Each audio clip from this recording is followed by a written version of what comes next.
Hey guys, my name is Rodney Banta, otherwise known as Rodnator, and this is your D&D channel. So today I'm going to be breaking down my top 10 favorite melee weapons. Well, I guess melee weapons isn't the right term, but I more mean like favorite weapons in general. So when I define a weapon, I mean something that can be used to attack an opponent and deal damage. So it doesn't necessarily just mean a longsword, it could be a lot of different things. But to start out, my number 10 pick is the scimitar. So the scimitar is a weapon you might not be picking up very often because you see that it has a D6 damage. So you might be asking yourself, well, why would I ever pick a scimitar? I could go and buy a longsword. But you want to get a scimitar because it crits on 18 to 20, and one of the cheapest enchantments in the game, a 2,000 gold enchantment, is the Keen enchantment. So the Keen enchantment is going to double the threat range of a weapon, and how that works is I use the finger method. So you have 20, 19, 18, which means that you have 3 numbers, right? Well, then when you double that, you now get 6 numbers. So you get 20, 19, 18, 17, 16, 15. Now your weapon is critting a quarter of the time, which is totally worth it, even for the 1 dice down scale compared to, say, a longsword where you keen it to get 17 to 20. Your scimitar is almost at 17 to 20 just from the base.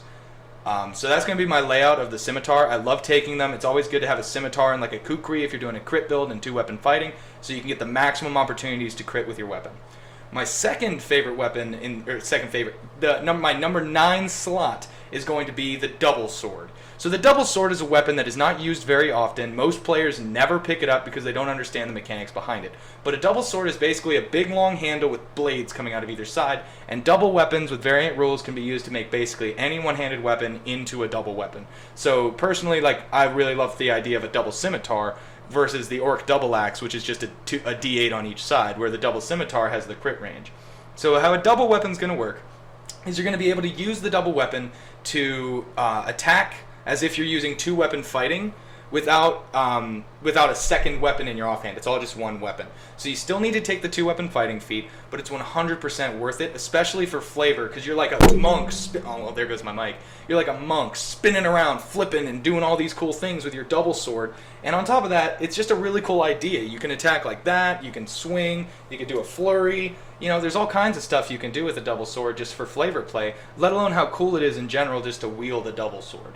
Now, my third weapon on my list, my number 8 weapon, is going to be the kukri. So the kukri is just an upgraded dagger. If you have the proficiency to wield it, which is just martial versus simple, you should always take the kukri. It crits 18 to 20, does exactly the same damage, and I think costs like 2 gold more. So you might as well get it just to get that free crit point, because like I said with the scimitar, the keen enchantment on it is going to make it crit 15 to 20 or 25% of the time. So that's about all I can really cover about the kukri, besides that it's cool. It's basically a dagger, but instead of going straight out or maybe curving back like a scimitar would, it goes forward, which allows you to get in there, dig, and get that crit. Number 7 on my list is the standard stereotypical longsword. This is the solid pick. If you have no idea what you want to wield, but you're looking just to wield a weapon, a D8 one-handed weapon is always good. With the longsword in hand, you can, just smack some opponents. It's got a decent amount of arm strength. You get full strength bonus on it. It's a sword. It does slashing damage, and that's really going to become important as you get higher and you start to see more damage reduction types, such as this zombie's weak to slashing but strong to everything else, or this undead is weak to bludgeoning. So the sword's not necessarily useful. Which brings me right into my next weapon. Number 6 is the mace. So the mace is exactly the same as a longsword, literally like to a T. There's very little difference. The only difference between the mace and the longsword is going to be that the mace does bludgeoning damage. So I like to, if I'm bringing a longsword, have a mace on my hip, so that way when I need to use bludgeoning damage, I can just be like, oh, okay, I sheathe my sword, draw my mace, I'm going to kill these skeletons. And then, oh, zombie, I throw my mace. You don't need to be so careful with that one. Draw my sword. Maces are also relatively cheap, and almost everybody gets proficiency with them because they're simple weapons. After that, we're going to get into my top 5. The top 5 here are going to be notably higher on my favorite chart. So number 5 is going to be one of my favorite weapons of all time, the good old-fashioned great sword. The great sword is fantastic. It does 2d6 damage, but another thing that's important is that when you're wielding a 2-handed weapon, you get strength plus half strength. So let's say you're a barbarian orc with 20 strength or 22 strength, and you've got a plus 5 to damage. When you're wielding this and this, you're actually dealing a plus 7 to damage and 2d6 on the dice roll. So even if you roll a minimum of 2 damage, you're still getting out, that'd be 9 damage. Next down from the greatsword is a weapon that most of us know and probably have used, but it's the composite longbow. The composite longbow is different than a longbow because you can spend more gold on it to upgrade its damage. So like a normal longbow always deals 1d8. It doesn't matter how strong you are, you always deal a d8. But the composite longbow, based on its composite rating, can actually add damage from your strength modifier. So let's say you're that same orc, you got a +5 strength. You drop 1,000 gold and get a +5 composite longbow. Thwack! You just hit that guy for a d8 +5. You're 150 feet away, but you might as well be in his face hitting him with a longsword. Pretty straightforward weapon, but that one brings you into cover. You got to learn a little bit about cover. So an opponent is 50% concealed by a ledge that guards their legs up to their waist. Then the DM goes, okay, I roll 2d10 for his cover. You got through, you hit him in the shoulder. Versus you got low, sorry bud, it hit the rock. Even though you hit where he's standing, you hit a little too low. Next up is going to be my...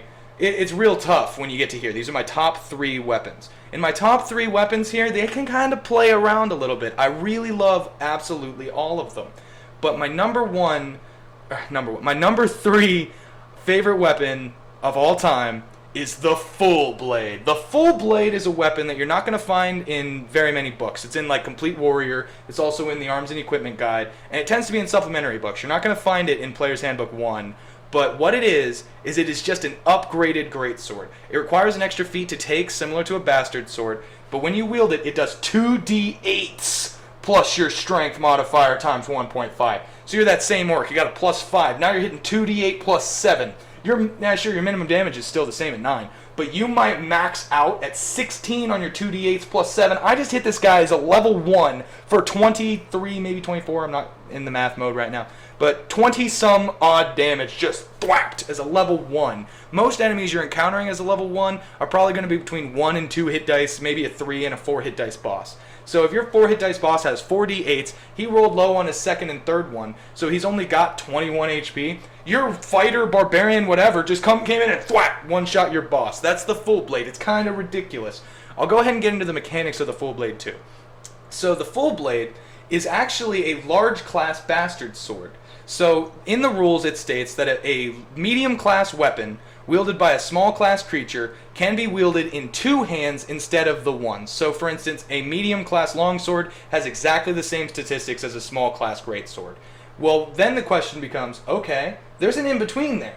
What's in between a greatsword and a longsword is a bastard sword. So how do we damage that down? So Wizard of the Coast finally got around to it and they said, okay, here's the deal. You can wield a large class bastard sword, but you have to take the feat just like you would to wield a bastard sword. So to wield the full blade, you have to take exotic weapon proficiency because it's large and unwieldy. But that 2d8 damage, it's snazzy. And if you're playing a fighter with a bunch of spare feats, you might as well just take exotic weapon proficiency, honestly. And if you're playing a human, there's really no reason not to. Now, after that, we get into what I call the most broken item in the game. It doesn't seem to exist in the same rule set. It's like it's made for a different game. But it's War Mace. War Mace, also found in the back of Complete Warrior, is a D12 one-handed weapon. This thing hits as hard as a great axe, but you're wielding it in one hand. And yeah, it's an exotic weapon, but like I said, if you're a fighter or a human, that's really not that big a deal. So you take War Mace in one hand, and then you take 2-weapon fighting and take something like a short sword in the other, or even, if you're willing to take the -4/-4, 2 War Maces. So you're hitting whack +5, whack +2, whack +5, whack +2. I mean, it's ridiculous. The damage output that you have with the War Mace is just off the charts, and they're not that expensive. It's mind-blowing.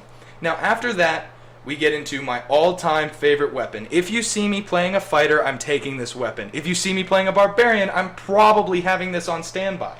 It's the Bastard Sword. The Bastard Sword, in my opinion, outside of the War Mace, which, like I said, doesn't seem to exist in the same realm as the rest of the game, is, in Player's Handbook 1, the most powerful one-handed weapon you will ever wield. It does a D10 raw damage plus your strength modifier. So what I like to do with a fighter is pick up a tower shield and a Bastard Sword. And then it becomes, alright, my AC is 24, my hit is +8, and, I guess not at level 1, but you know what I'm saying. AC 24, hit +6, and I'm wielding this massive blade that does a D10 +5.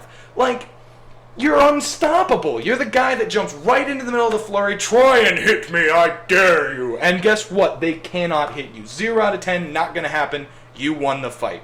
Okay, so the next thing that I have to say about this whole video is that I'd really like if you guys could comment and give me any advice and any ideas that you have for this channel. Any ideas for, like, since this is a little off topic, it's not usually it's not, you know, character based, it's actually weapon based. And I'm going to go ahead and record tonight a top 10 armors, which I honestly anticipate being a lot harder because you're really going to want to get your hands on arms and equipment if you're starting to break down different armors.